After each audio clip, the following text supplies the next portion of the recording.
Welcome. Sit with me for a moment and listen carefully. This is not one of those speeches that gives you a few quick tricks, lifts you up for 10 minutes, and then leaves you alone with the same habits, the same pain, and the same chaos. This is something deeper. This is about one of the most important skills a human being can develop. The ability to stay in control of yourself when the world tries to pull you out of yourself. Because the truth is this: many people are not ruined by one insult, one disappointment, or one difficult day. They are ruined by the way they react. They let one moment of anger become a week of regret. They let one rude comment become a broken relationship. They let one painful situation steal their peace, their focus, and sometimes even their future. We live in a world that feeds on reaction. People provoke because they want a response. They insult because they want to see emotion. They ignore because they want to feel power. They spread lies because they want to watch someone lose control. And most people do exactly what is expected of them. They react fast. They react loudly. They react emotionally. And then later, when the moment has passed, they realize the damage was not only in what happened to them. The damage was in what they did next. That is why I want you to slow down today. Because if you learn what this message is trying to teach you, you will become harder to break, calmer in conflict, stronger in pressure, more peaceful in a noisy world. You will stop being the person that life pushes around emotionally. And you'll start becoming the person who stands firm no matter what comes. This is not only about success. This is about freedom. Freedom from impulsive anger. Freedom from ego. Freedom from emotional chaos. Freedom from giving your peace away to people who never deserved it. So let's begin. Lesson 1. If they can control your reaction, they can control part of your life. The moment someone can press one button inside you and change your emotional state, they have gained influence over you. If a single sentence can destroy your mood, if one cold message can fill you with anxiety, if one unfair accusation can make you lose control, then your inner world is no longer fully yours in that moment. Many people think reacting quickly makes them look strong. It doesn't. Fast reaction is often a sign of weak control. The person who explodes first is usually not the most powerful person in the room. The most powerful person is the one who can feel everything and still choose what to do next. Every impulsive reaction costs something. Sometimes it costs your dignity. Sometimes it costs your reputation. Sometimes it costs trust. Sometimes it costs peace that took months to build. Think about your own life. How many problems became bigger because you answered too quickly? How many words did you say in anger that you later wished you could pull back? There was a young accountant named Owen working in a busy office in Birmingham. He was respected, quiet, and dependable.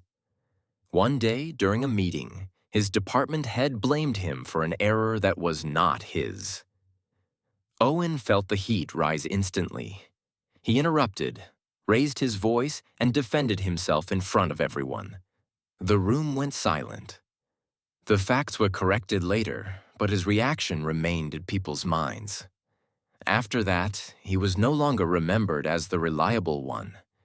He was remembered as the one who lost control under pressure. That is what reaction can do. It can erase years of discipline in a few minutes. So what do strong people do? They pause.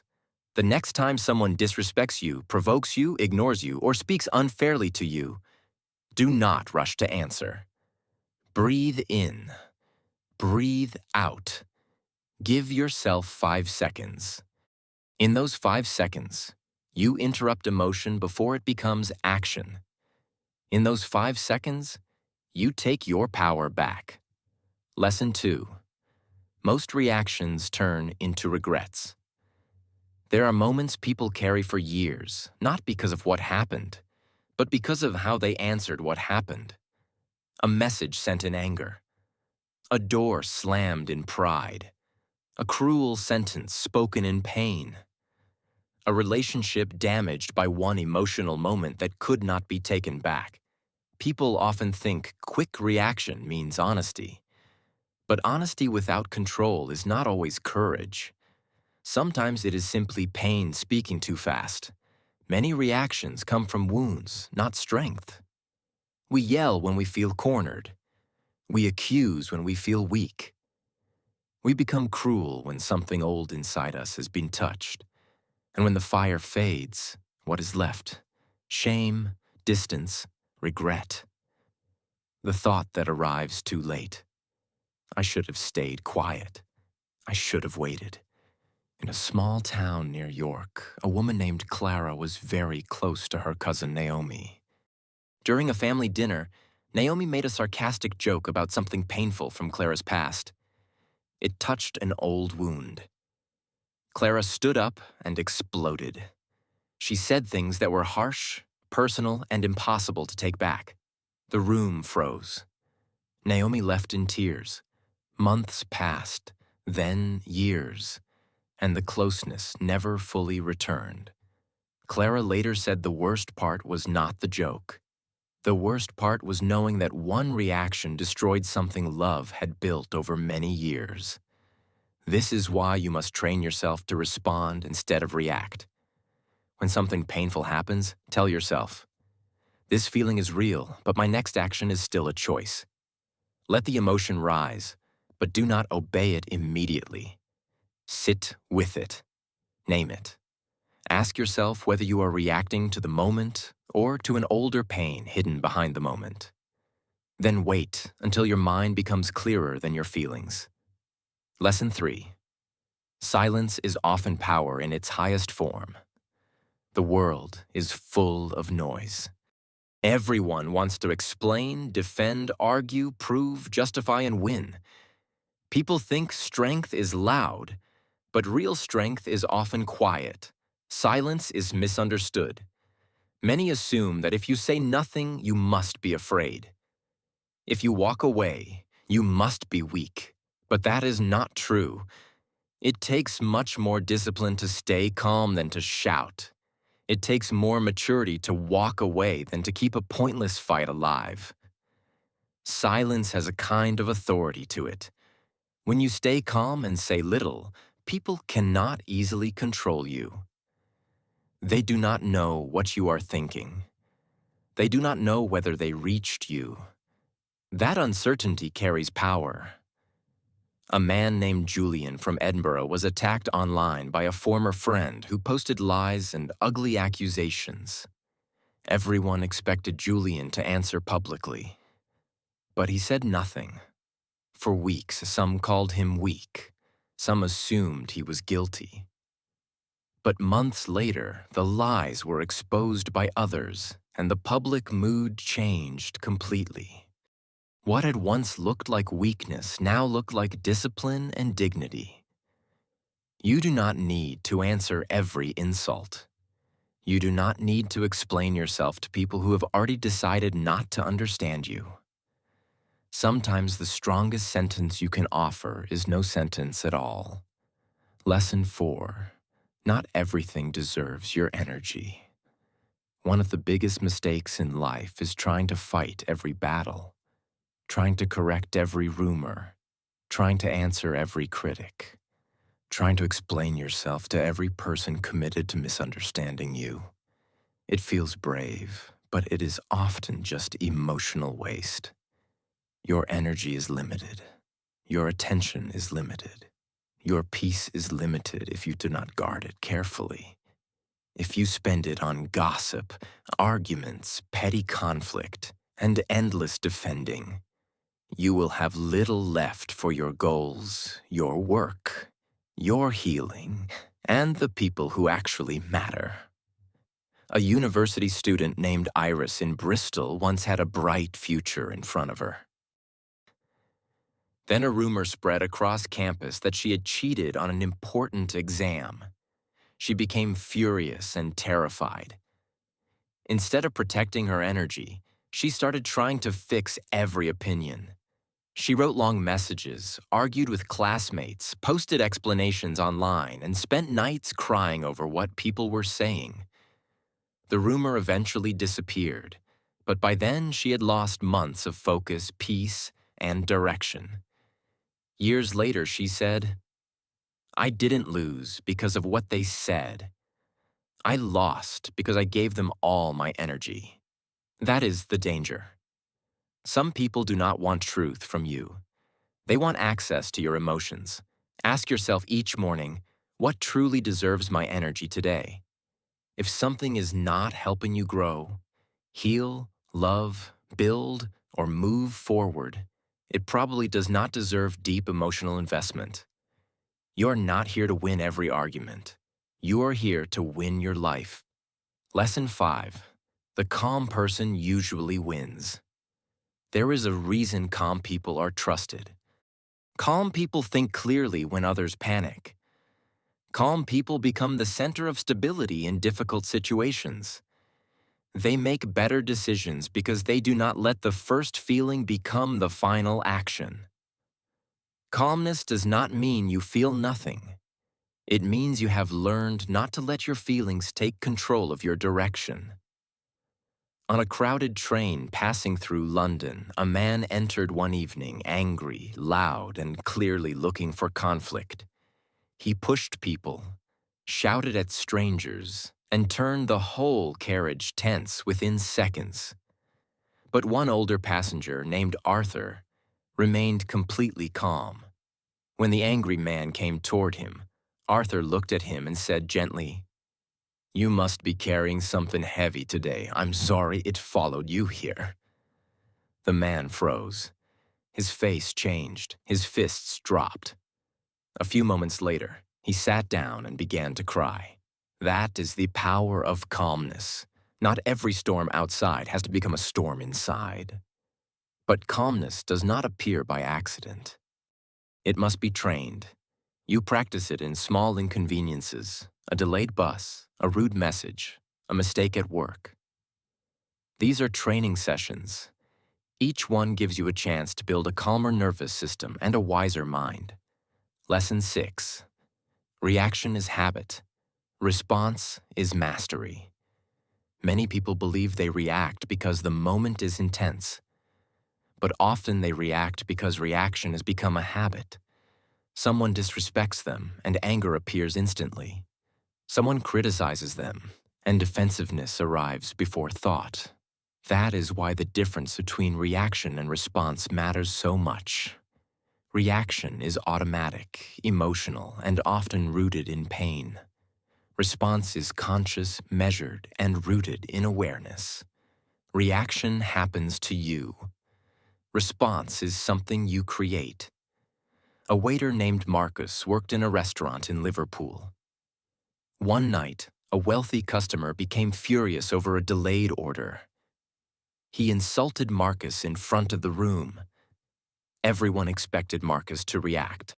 Instead, he answered in a calm voice, "Sir, I'm doing my work with respect, and I will continue to do so.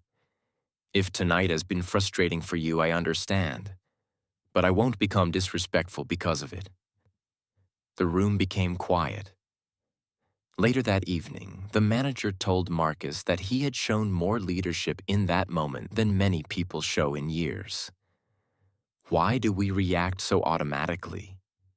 Because many current reactions are connected to old wounds. If you were ignored in the past, being ignored now may hurt more than the moment deserves. If you were humiliated before, even small disrespect may feel unbearable. So when you react, ask yourself, is this really about now? Or is something older rising inside me? That question creates awareness, and awareness breaks the automatic chain. Lesson 7. If you want peace, you must let go of ego. There's a voice inside people that creates enormous suffering. It says, they should not treat me this way. I need to prove I was right.